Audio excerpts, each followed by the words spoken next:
الأنبياء والمرسلين نبينا محمد وعلى آله وأصحابه أجمعين أما بعد فقال الله تعالى في القرآن المجيد والفرقان الحميد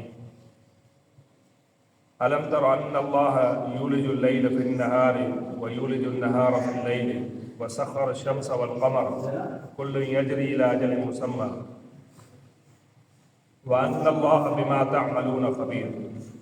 सूरह लुक़मान जो तर्जुमा तफ़सीर पाऊंगा। अॼु आयत नंबर 29 आहे। अल्लाह रब्बुल आलमीन हिन आयत में पंहिंजी हिकिड़े कमाल कुदरत जो ज़िक्र फरमायो। अलम तरा, छा तव्हां नथा ॾिसो, मतिलबु छा तव्हां ॾिठो आहे, तव्हांखे ख़बर आहे। अन अल्लाह, बेशक अल्लाह ताला ई आहे, यूलिजुल लैल फिन नहार, जेको राति खे दाख़िल कंदो आहे ॾींहं में। राति खे दाख़िल करण वारो ॾींहं में केरु आहे? अल्लाह रब्बुल आलमीन।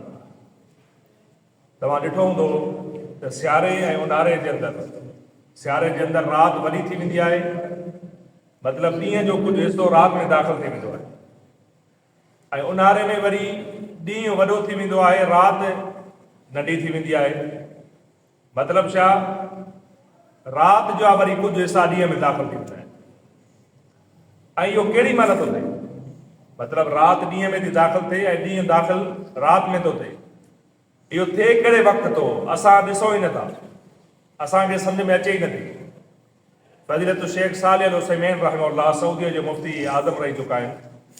उन्हनि पंहिंजी तफ़सीर में लिखियो, कुल सबा, हर रोज़ ॾींहुं राति में थो दाख़िल थिए ऐं राति ॾींहं में थी दाख़िल थिए। हर रोज़ तव्हां ॾिसंदा आहियो न कैलेंडर में त हर रोज़ मग़रिब जी आज़ान हाणे जी अॻिते थी थींदी वञे, मतिलबु छा? ॾींहं में वधंदो थो वञे, ऐं होॾां फजर जे तरफ़ खां बि ॾींहुं वधंदो थो वञे।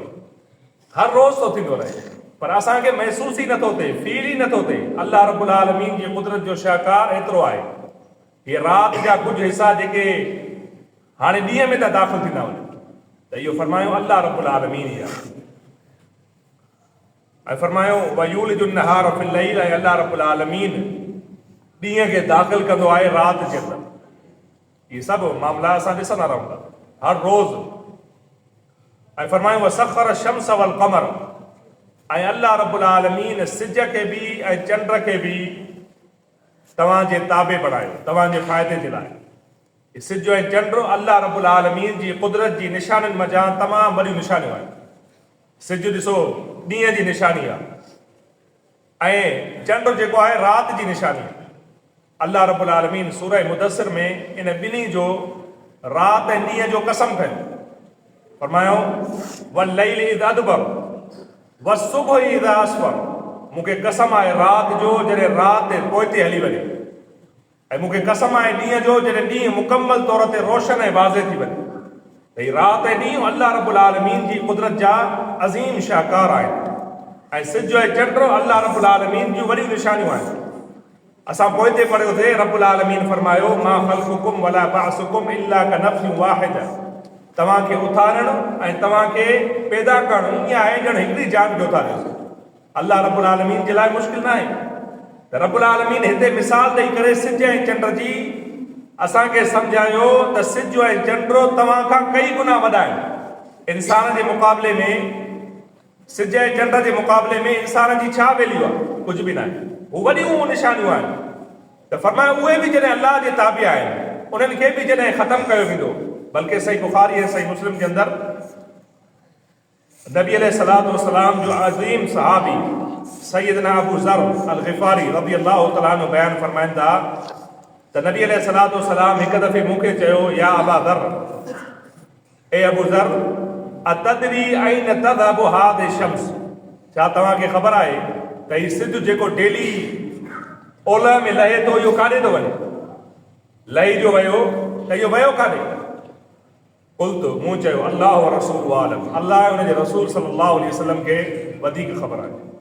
क़ाल, त नबी सल्लल्लाहु अलैहि वसल्लम फरमायो, फ़इन्नहा तज़हबु फ़तस्जुदु तहतल अर्श, हीउ सिज रोज़ वेंदो आहे ऐं अर्श जे, रब्बुल आलमीन जे अर्श जे वटि वञी करे सजदो ॾींदो आहे। छा कंदो आहे? सजदो कंदो आहे। इंसान सजदे खां आरी थी चुको आहे, अल्लाह जे सजदे खां इनकारी थी चुको आहे, रब्बुल आलमीन जे साम्हूं झुकण पसंदि ई कोन अथसि। त फरमायो ही रोज़ सिज वञी करे अल्लाह जे अर्श वटि वञी करे सजदा रेज़ थींदो आहे ऐं पोइ सुम्ह तस्तअज़िनु रब्बह अल्लाह पोइ वरी सिज पंहिंजे रब खां इजाज़त वठंदो। इजाज़त छा जी? त वधीक ॿीहर उभरां या न, उभरण जी इजाज़त वठंदो आहे। फयूशिकु फरमाए पोइ मुमकिन आहे, क़रीब आहे, उहो वक़्तु बि ईंदो ऐं युक़ाल लहा त सिज खे चयो वेंदो इरजिई मिन हैसु जिअत, उतां ई वापसि वञ जितां खां आयो आहीं। मतिलबु छा? त जंहिं ॾींहुं सिज ओलह खां उभरियो उन ॾींहुं क़यामत ईंदी। उतां खां अचु जितां खां वापसि आयो आहीं, इजाज़त न मिलंदी ॿीहर ओभर खां, उन ॾींहुं क़यामत ईंदी। अल्लाह रब्बुल आलमीन जूं हेॾियूं वॾियूं अज़ीम शाकार नेमतूं, हेॾा वॾा साइज़ जे एतबार सां, कुदरत जे कमाल जे एतबार सां, उहे बि रब्बुल आलमीन जे साम्हूं डेली झुकनि था। तव्हां इंसान जी कहिड़ी हैसियत ऐं वैल्यू आहे अल्लाह रब्बुल आलमीन। ऐं फरमायो कुल्लु यजरी इला अजल मुसम्मा, हर हिकु हले थो पंहिंजे हिकिड़े मुक़रर मिक़दार जे अंदरि। सिज जी मिक़दार आहे, तव्हां ॾिसो महीने जी हर तारीख़ ते चंड तव्हां ॾिठो हूंदो त आख़िरी तारीख़ुनि में नंढो थी वेंदो आहे। हर महीने में, हर महीने ईअं थींदो आहे न, या ईअं करे थियो आहे त 3 तारीख़ जो चंड हुजे ऐं मुकमल बीठो हुजे, न 13, 14, 15 ते वाज़े नज़र ईंदो। हर हिकु पंहिंजी मिक़दार में थो हले, वरी आख़िरी तारीख़ुनि में नंढो थी वेंदो, पहिरीं तारीख़ुनि खां वॾो थियणु शुरू थींदो। हर महीने ईअं थो थिए। सिज वरी ईअं ई साल जे अंदरि जेको टाइम सिज जो हुयो उहो ई टाइम वरी फ्री थो अचे, हिकिड़े मिक़दार में जेको रब्बुल आलमीन उन्हनि खे हुकुम ॾिनो आहे उन मिक़दार में हलंदो। रब जे हुकुम खां जेको आहे फेर न थियनि, हेॾे होॾे नथा थियनि। ऐं हाफ़िज़नि जे लाइ हिते ॻाल्हि इहा बि ज़िक्र कंदा हलंदासीं। असांजे मदरसे में अल्हम्दुलिल्लाह खोड़ सारा नंढा ॿार हिफ़्ज़ कंदा, उन्हनि जे लाइ इहा अर्ज़ु आहे त इला अजल मुसम्मा, ही सूरह लुक़मान आहे, आयत नंबर 29 आहे। इला अजल मुसम्मा पूरे क़ुरान मजीद में हिते ई ज़िक्र थियो आहे, पूरे क़ुरान मजीद में, वगरना हुते ॿियनि जॻहुनि ते सूरह ज़ुमर में, सूरह फातिर में या राद में ज़िक्र थियल आहे ग़ालिबन, त उते कुल्लु यजरी लिअजल मुसम्मा, लिअजल मुसम्मा ज़िक्र थियल आहे। ऐं हिते छा आहे? इला अजल मुसम्मा, इहो पूरे क़ुरान मजीद में हिते ई ज़िक्र थियल आहे। फरमायो अल्लाह, ऐं बेशक अल्लाह ताला बिमा तअमलून ख़बीर, जेके तव्हां अमल कयो था उन्हनि सभिनी जी रब्बुल आलमीन खे ख़बर आहे। लिक में कयो था, ज़ाहिरी कयो था, घर जे अंदरि कयो था, घर खां ॿाहिरि कयो था, दुकान ते कारोबार ते कयो था, किथे बि कहिड़ा बि अमल कयो था, रब खे सभु ख़बर आहे। ज़ालिक बिअन्न अल्लाह हुवल हक़, ऐं फरमायो इन जे करे त बेशक अल्लाह रब्बुल आलमीन ई हक़ आहे, अल्लाह जी ज़ात बरहक़ आहे। व अन्नमा यदऊन मिन दूनिही, ऐं फरमायो जेके माण्हू अल्लाह खां सिवा ॿियनि खे पुकारनि था, मिन दूनिही अल्लाह खां सिवा जिन खे बि पुकारनि था, फरमायो अल बातिल बातिल आहे। रब्बुल आलमीन ठोस कंहिं मुफ़स्सिर जी तफ़सीर न पियो कयां। तव्हांजे घरनि में क़ुरान मजीद पियो आहे, खोले करे पढ़ी करे ॾिसो, सूरह लुक़मान आहे, आयत नंबर 3 आहे। फरमायो अल्लाह रब्बुल आलमीन जी ज़ात हक़ आहे। सभु ही जिन खे अल्लाह खां सिवा पुकारियो वञे थो, सभु मिली करे सिज ऐं चंड खे हेॾे होॾे करे सघनि? न करे सघनि।